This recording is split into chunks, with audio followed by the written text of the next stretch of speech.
Hello legends, कैसे हैं आप सभी का स्वागत है इंग्लिश चैप्टर रिव्यू के एक नए एपिसोड में। आज का एपिसोड में हम क्लास 9 मोमेंट्स के chapter number 3 Ishwar and the story teller को एक्सप्लेन करेंगे विद नोट्स।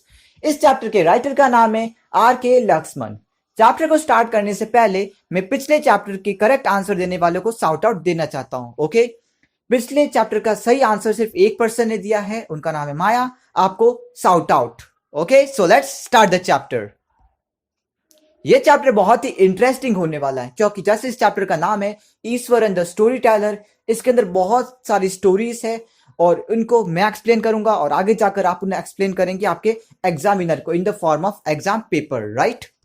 और इस चैप्टर को स्टार्ट करने से पहले बता देता हूं कि इस स्टोरी को नरेट कर रहा है महेंद्र नाम का पर्सन, एक गणेश नाम के पर्सन को। ओके, पहले बता देते महेंद्र कौन है। महेंद्र एक जूनियर सुपरवाइजर है एक फर्म के अंदर, यानी कि बिजनेस की जगह पर।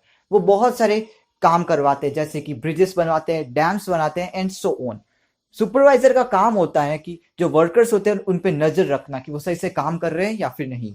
वो बहुत एक बिजी इंसान रहता है और साथ में वो एक बैचलर होता है और उसके बहुत ही कम नीड्स होती है, इसलिए ज्यादा कुछ जरूरत नहीं है। पर सबसे मेन इंपॉर्टेंट चीज है कि उसके पास एक एसेट यानी कि बहुत मस्त काम की चीज है जिसका नाम है ईश्वरन। वो एक बहुत ही अच्छा इंसान है। वो उसके घर के सारे काम कर देते हैं, जैसे कि कपड़े धोना, खाना बनाना एंड सो ऑन। और उससे मोस्ट इंपॉर्टेंट चीज है कि उसको रात के टाइम स्टोरीज सुनाता है जो कि बहुत इंटरेस्टिंग होती, हाई लेवल की इंटरेस्टिंग स्टोरीज होती है उसकी। ईश्वरन घर के सारे काम करने के बाद में जब लंच करके खाना खा के बैठ चुका होता था तो वो तमिल थ्रिलर रनिंग स्टोरीज सुनता था जो कि बहुत ही इंटरेस्टिंग थी और उसको बहुत अच्छी लगती थी। और रात के टाइम जब वो फ्री हो जाते थे तो वो अपने मास्टर यानी कि महेंद्र को सारी स्टोरीज और एनेक्डोट्स यानी कि शॉर्ट बट इंटरेस्टिंग स्टोरीज सुनाता था। वो एक बहुत ही अच्छा इंसान था। वो एक छोटे से छोटे इंसिडेंट को भी बहुत स्मार्ट और बहुत इंटरेस्टिंग स्टोरी में बदल सकता था, जिसका एक एग्जाम्पल ये है कि वो ये कहने की जगह कि वो एक छोटे से पेड़ के ऊपर से चला गया था, उसकी जगह वो कहता है कि मैं अकेला था, बहुत अकेला था और वहां पर एक बहुत बड़ा बीस्ट नीचे गिरा हुआ था। उसके पास जब मैं देखा तो वो गिरा हुआ पेड़ था और उसमें से मैं चला गया बचकर। देखा कितनी छोटी चीज को इतने एक्सप्लेन किया है, उससे ज्यादा तो एक्सप्लेन ना बुक में कि आप देखेंगे तो आपको पता चलेगा। ओके, फिर उसके बाद में वो अपने मास्टर को खुद के बारे में कुछ और बताता है। वो कहता है कि वो ऐसे एरिया से आया जहां पर टिम्बर बहुत फेमस है। टिम्बर यानी कि कटे हुए पेड़ों का कुछ पीसेस। ओके, और वो कहता है कि उन टिम्बर और उन लॉग्स को एक एलिफेंट होते हैं, वो लोग गाड़ियों में रखते हैं अपनी ट्रंक की मदद से। और वहां पर बहुत सारे एलिफेंट्स हैं और एक बार की बात है कि उसका एक वहां से एक एलिफेंट फरार हो गया था और वो पूरे गांव में यानी कि एक टाउन में आ गया था और वहां पर बहुत डिस्ट्रक्शन मचा रहा था। ओके, वो उस वक्त स्कूल में पढ़ता था ईश्वरन। ओके, और जब वहां पर गया था एलिफेंट, तब सारे के सारे बच्चे खेल रहे थे। तभी टीचर्स ने देखा और उन सबको स्कूल के टेरेस पे लेके चले गए।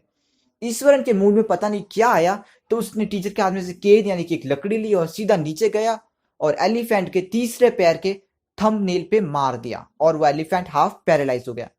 पूछने के बाद उसने बताया कि मैंने एक जापानीज ट्रिक जिसका नाम जिजोत्सु या फिर कराटे है, उसकी हेल्प से इसको पैरालाइज कर लिया कुछ समय के लिए, राइट।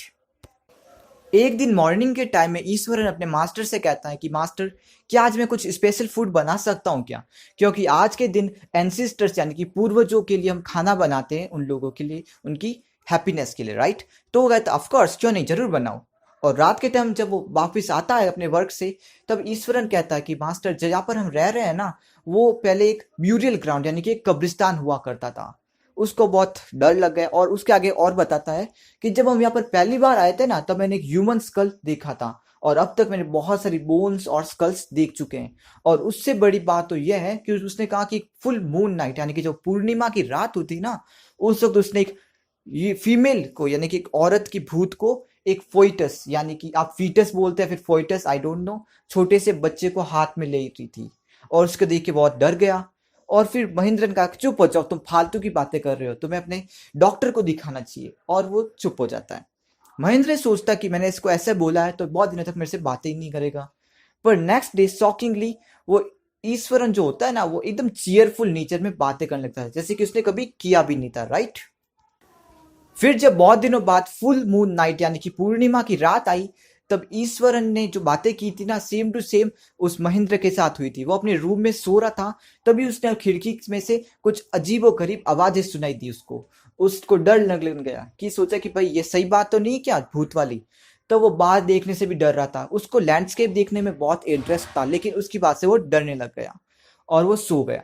फिर नेक्स्ट डे जब ईश्वरन से बातें कर रहा था वो, तो उसने बताया कि मास्टर, मैंने आप उस दिन कह रहे थे ना कि भूत वूत कुछ नहीं होते, तुम पागल हो, तो आपने भी तो रात को वो आवाज सुनी थी, राइट? तभी वो बात सुन के वो सीधा डर गया और सीधा अपने ऑफिस गया, और महेंद्र ने सारे पेपर्स दे दिए और अपने बॉस से ट्रांसफर करवा लिया होगा। इतना ही था chapter, it's all over. So good bye legends, see you next time, and comment down your opinions on this chapter.